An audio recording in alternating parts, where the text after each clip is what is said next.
Fala pessoal do Descomplicando Matemática, vamos dar continuidade à resolução da nossa prova do Enem de 2009 e hoje vamos fazer as questões 172, 173 e 174. Questão 172 diz o seguinte: nos últimos anos, o volume de petróleo exportado pelo Brasil tem mostrado expressiva tendência de crescimento, ultrapassando as importações em 2008. Entretanto, apesar de as importações terem se mantido praticamente no mesmo patamar desde 2001, os recursos gerados com as exportações ainda são inferiores àqueles despendidos com as importações, uma vez que o preço médio por metro cúbico do petróleo importado é superior ao do petróleo nacional. Nos primeiros 5 meses de 2009, foram gastos 2,84 bilhões de dólares com importações e gerado uma receita de 2,24 bilhões de dólares com as exportações. O preço médio por metro cúbico em maio de 2009 foi de 340 dólares para o petróleo importado e 230 dólares para o petróleo exportado. O quadro a seguir mostra os dados consolidados de 2001 a 2008 e dos primeiros 5 meses de 2009. Então, nós temos aí o quadro mostrando a importação e a exportação de 2001 até os primeiros 5 meses de 2009. Considere que as importações e exportações de petróleo de junho a dezembro de 2009 sejam iguais a 7/5 das importações e exportações, respectivamente ocorridas de janeiro a maio de 2009. Nesse caso, supondo que os preços para importação e exportação não sofram alterações, qual seria o valor mais aproximado da diferença entre os recursos despendidos com as importações e os recursos gerados com as exportações em 2009? Então, vamos lá. Questão 172, certo? Ele dá dois dados aí, dados de exportação e dados de importação, certo? Os dados de exportação, o preço de exportação está 230 dólares e o preço de importação está 340 dólares. Além disso, ele fala de um acréscimo para o restante do ano de 2009, acréscimo para o restante de 2009 de 7/5. Então, vai aumentar em 7/5. Então, olhando lá para a tabela, a gente vai ver que nos primeiros meses de 2009, as importações foram 9 milhões de metros cúbicos. Então, a gente vai pegar esse 9 e vai multiplicar por 7/5. 9 vezes 7, 63, dividido por 5. Fazendo essa divisão, nós vamos ter o seguinte: 6 dividido por 5 dá 1, 1 vezes 5, 5, para 6, 1. Então, aqui fica 13. 13 dividido por 5 dá 2, 2 vezes 5, 10, para 13, 3. Como eu não tenho mais número aqui, eu coloco 0, 30 dividido por 5 dá 6. Então, dá 12,6 metros cúbicos de petróleo. Então, as importações no ano de 2009, no caso, vão ser 9, que nos primeiros 5 meses, mais 12,5 dos últimos meses. Então, a gente vai ter 21,6 metro cúbico. Isso aqui é em milhões, né? Milhões de metros cúbicos. E as exportações? As exportações, lá na tabela, tem 11. Então, a gente vai pegar esse 11 e multiplicar por 7/5. Então, a gente vai ter o seguinte: 11 vezes 7, 77, sobre 5. 7 dividido por 5 dá 1, vezes 5, 5 para 7, 2. Então, aqui fica 27. 27 dividido por 5, 15. 5 vezes 5, 20, aliás, 27 dividido por 5, 5. 5 vezes 5, 25. 25 para 27, 2. Como não tem número aqui, eu coloco 0, 20 dividido por 5, 4. Então, isso aqui vai ser 15,4 metros cúbicos. Lembrando que a unidade aqui está em milhões. Ok? Então, as exportações em 2009 vão ser o seguinte: os 11 que ele já tinha, mais os 15,4. Então, vai dar 26,4. Ok? Então, temos aqui o total importado em 2009 e o total exportado em 2009. Agora nós queremos saber quanto que foi gasto com isso. Porque no final a gente quer saber a diferença entre importação e exportações em reais, ou seja, em dinheiro. Então nós vamos pegar o tanto que foi importado e multiplicar pelo valor da importação. O tanto que foi exportado e multiplicar pelo valor da exportação. Então nós vamos ter 26,6, 21,6, aliás, que é a importação, e multiplicar pelo valor dele, 340. O que vai acontecer aqui? Como eu tenho uma casa depois da vírgula aqui e um zero, eu posso cancelar esse zero para cancelar a vírgula. Então isso aqui vai ser a mesma coisa que 216 vezes 34, que vai dar, vamos lá, 216 vezes 34. 4 vezes 6, 24, vai 2. 4 vezes 1, 4, mais 2, 6. 4 vezes 2, 8. 3 vezes 6, 18, vai 1. 3 vezes 1, 3, mais 1, 4. 3 vezes 2, 6. Então aqui eu vou ter 4, 6 e 8, 14, vai 1. 1 e 8, 9. 9 mais 3, mais 4, 13, vai 1. 1 e 6, 7. Então aqui eu vou ter 7.344 milhões de dólares, certo? Para eu arredondar isso aqui, como eu tenho 7.344 milhões, se eu deslocar a vírgula 3 casas, ou seja, se eu dividir por 1.000, esses milhões vão se tornar bilhões. Então, deslocando a vírgula 3 casas, eu vou ter 7,344 bilhões. Por que eu preciso transformar para bilhões? Porque as minhas alternativas estão em bilhões. Então, melhor já colocar em bilhões. Agora vamos pegar a exportação, que é 26,4, multiplicar pelo valor da exportação, que é 230.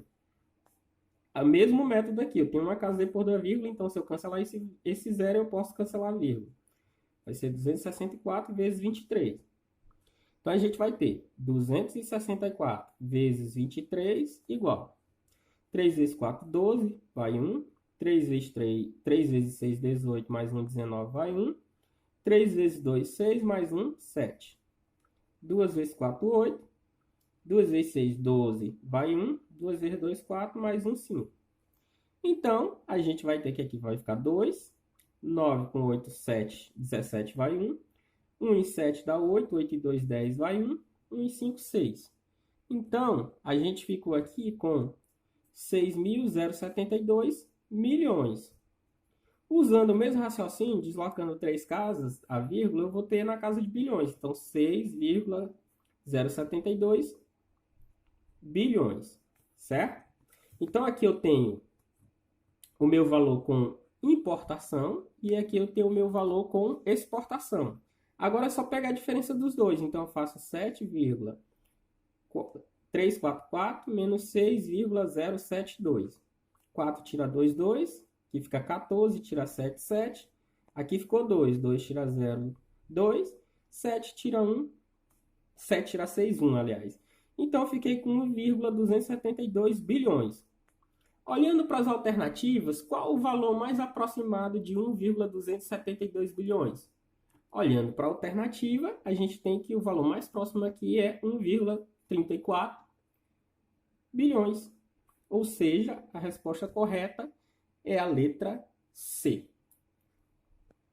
Vamos então para a questão 173, que diz o seguinte. A resolução das câmeras digitais modernas é dada em megapixels, unidades de medida que representam 1 milhão de pontos.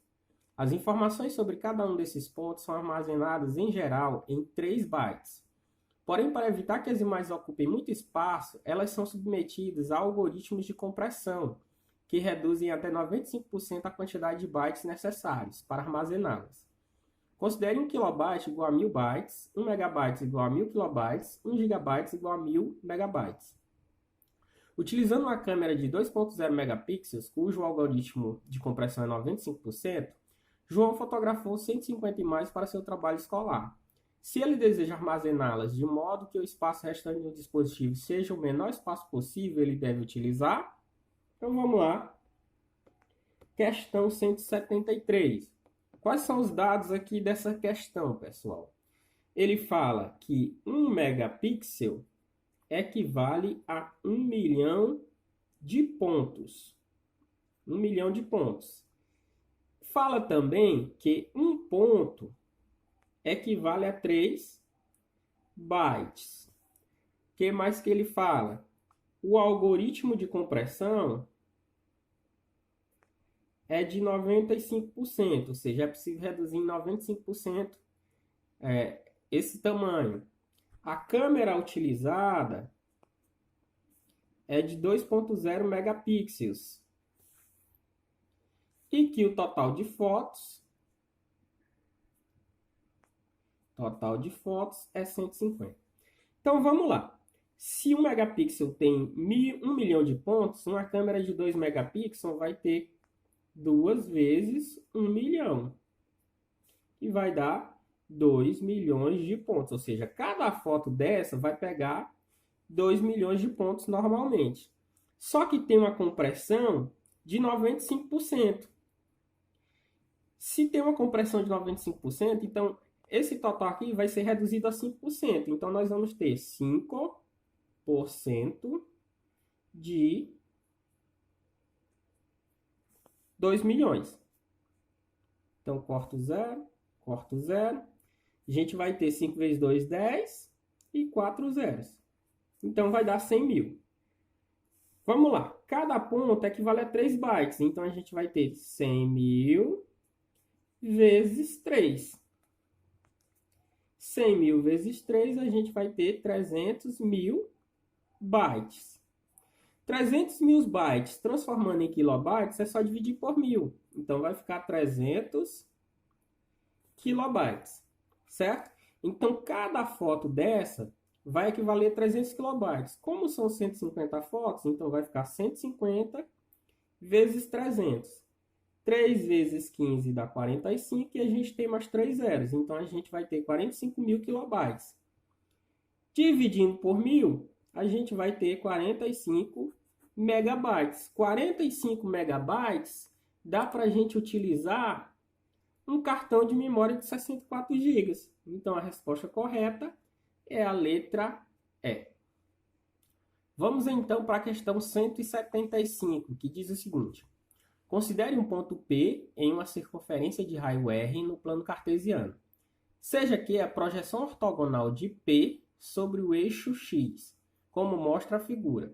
E suponha que o ponto P percorra o sentido anti-horário, aliás, uma distância de D menor ou igual que R, sobre a circunferência.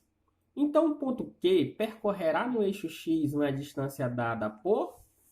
Então, vamos lá, questão 174. Vou fazer o desenho aqui bem grande, para vocês verem bem como é que é a situação aqui.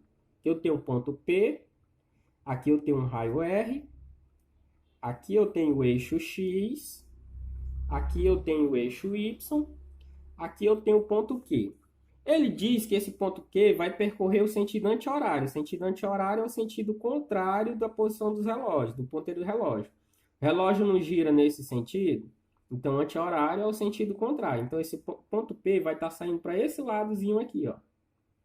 Certo? Ele vai percorrer uma distânciazinha aqui. Vamos supor que ele para aqui. Então, quando eu projeto aqui no eixo X, eu vou encontrar um pontozinho aqui que eu vou chamar de Q'. O que a questão quer saber é qual a distância entre esse Q e esse Q'. Eu não sei, vou chamar de X. Então, ele quer descobrir quem é esse Xzinho aqui.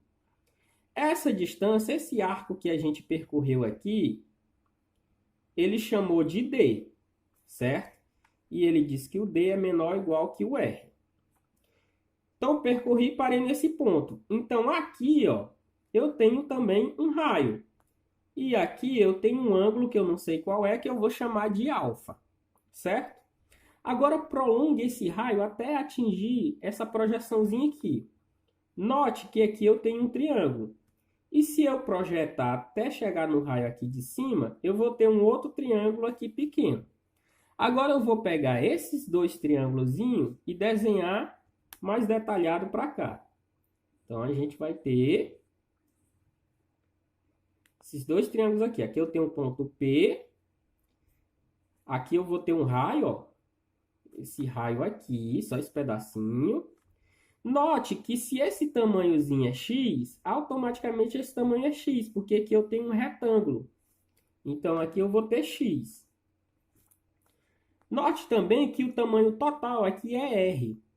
Só que como eu chamei esse tamanho aqui de x, esse pedacinho vai ser r menos x, que vai ser o r menos essa parte aqui do x. Então, aqui é r menos x. E esse ângulo aqui é alfa. E aqui, ó, nós temos o nosso arco D. Aqui nós temos o nosso arco D. Como esse aqui é um triângulo retângulo, eu tenho um ângulo, tenho o cateto adjacente e tenho a hipotenusa. Cateto adjacente e hipotenusa, pessoal, nos lembra cosseno. Então, se eu calcular o cosseno de alfa, eu vou ter cosseno de alfa é o cateto adjacente, que é r menos x, sobre a hipotenusa, que é r. Só que r dividido por r, então nós vamos ter cosseno de alfa é igual a r dividido por r dá 1, menos x dividido por r, eu não sei, então eu escrevo x menos r. Agora vamos passar o x menos r para esse lado e o cosseno para o outro, já que a gente quer descobrir o x. Trocando de lado, troca o sinal. Então fica x sobre r é igual, o 1 já estava aqui, e o cosseno trocou de lado, troca o sinal, menos cosseno de alfa, certo? Então, se eu fizer meio pelos extremos, eu vou ter x vezes 1x, que é igual a r vezes 1 menos cosseno de alfa. Só que se você for olhar nas alternativas, você não tem um ângulo alfa. Então, a gente vai precisar substituir esse alfa. Mas como é que eu substituo esse alfa, professor? Muito simples, ó. Esse D é um arco, certo? E qual é a fórmula do comprimento do arco? Comprimento do arco D vai ser igual ao raio vezes o ângulo. Toda vez que isso aqui for radianos. Se o meu ângulo está em radianos, pessoal, então o meu arco é igual ao meu raio vezes o meu ângulo. Professor, como é que eu sei que essa questão está trabalhando com ângulos em radianos? Porque se fosse em graus, nas alternativas você ia ter grau em algum lugar e não tem. O seno aí está sendo D sobre R, não tem grau em lugar nenhum, até porque a fórmula do comprimento do arco, se for em grau, é D igual ao raio, π vezes o raio sobre, π vezes o raio vezes o ângulo sobre 180, certo? Então, se esse ângulo aqui fosse em graus, a fórmula que a gente usar é essa, consequentemente ia ter que ter um grau aqui. Então, sabemos que esse ângulo está em radianos, certo? Então, a fórmula é essa, D é igual a R vezes alfa. Isolando alfa, vou escrever aqui de novo, D é igual a R vezes alfa. Isolando alfa, alfa vai ser igual a D sobre R. Então, se alfa é igual a D sobre R, eu posso substituir aqui. Então, x vai ser R vezes 1 menos cosseno de D sobre R. Então, R vezes 1 menos cosseno de D sobre R é a letra B. Então, letra B. Então, pessoal, esse foi o vídeo de hoje. Espero que vocês tenham compreendido. Se você não é inscrito no canal, se inscreva. Dê o seu like, dê o seu joinha. Compartilhe com seus amigos, divulgue o nosso canal. Estamos quase chegando a 50 inscritos. Vamos tentar chegar no 100 o mais rápido possível, pessoal. Divulguem. Fale para os seus amigos que estão estudando para o Enem. A gente está quase terminando de responder a prova de 2009. Vamos responder todas as provas do Enem até o final do ano. Certo? Então, abraços, fiquem com Deus e até a próxima.